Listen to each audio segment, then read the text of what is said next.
Orange and T-Mobile are to merge in a deal struck by their parent companies, European telecommunications giants France Telecom and Deutsche Telekom.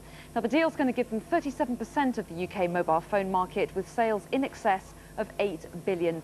So let's take a look at how their shares are responding to that news. France Telecom is listed on the CAC 40 in Paris.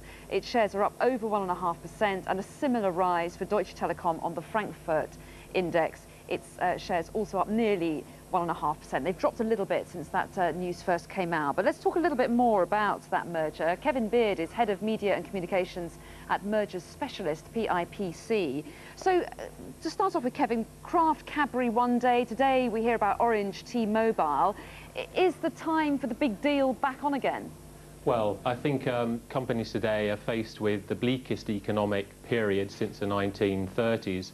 You've just been talking about economic growth. It's low, and it's continued to stay low over the forthcoming period. So how are organisations expected to deliver shareholder value to their investors?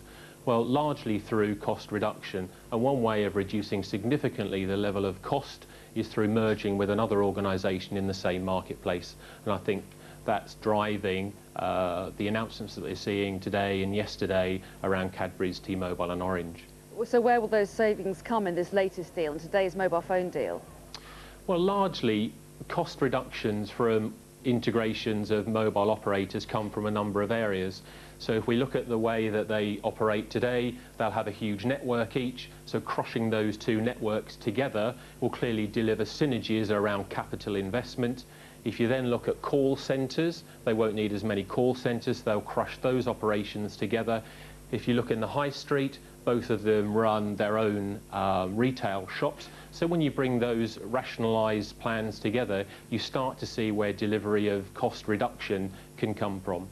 How tough did the credit crunch make it for companies to talk about mergers and takeovers? And is this latest rash of news a sign that the economy is improving?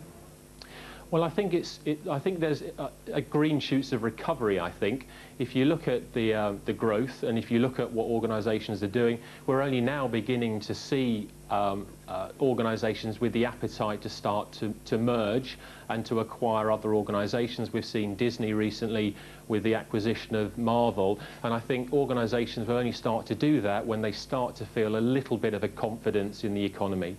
OK, Kevin Beard, interesting to talk to you. Thanks for that. Well, actually, we can talk about another deal because